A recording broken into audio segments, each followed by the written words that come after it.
So you kind of get some fairly good close-ups and whatnot. Okay. Yeah, is it rolling? Okay, Byron, what we're going to do here is we're going to check the 2 set screws.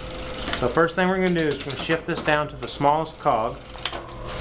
And I'm going to disconnect this cable here on the rear of the derailleur so it's not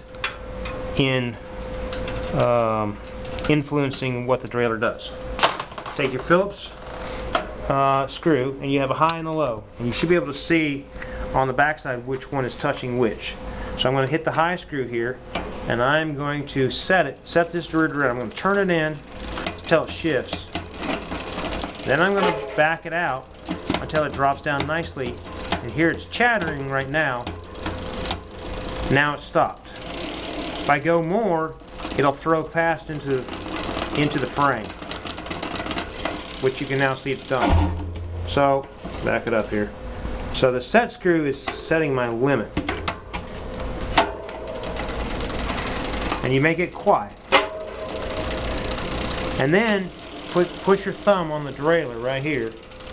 Push it all the way up until it goes to first gear. And you want to make sure it doesn't go past.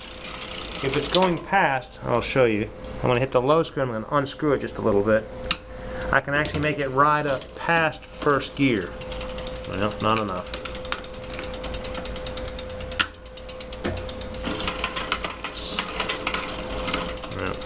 More.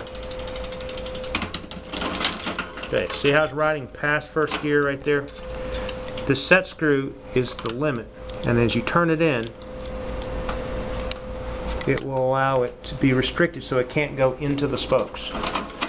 So if I can push on this and it not go past first gear, comes down here on its own and does not go past into the frame, then from there all you have to do is connect the cable and set the tension.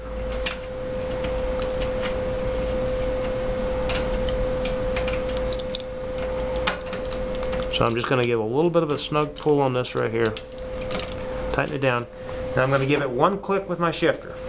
If it shifts up nicely, then I'm in pretty good shape. In the middle of the cassette is where you can make some fine-tune adjustments to make it quieter or looser. And I'm going to get all that first gear I want to come down just as quickly. Unfortunately, this is in too good of adjustment, so I'm going to fiddle with it, but I'm adjusting it at the handlebar, and if I unscrew it, it's going to make it noisy. Now it's making noise. And if I turn it clockwise, it's going to bring it back down because it shifted on its own where it's nice and smooth. So the trick is, you're at the smallest cog, one click, one shift every time. And then it needs to respond down just as quickly. If it does not come down quickly this direction, then you'll have to turn your adjuster barrel in clockwise. Hope that helps.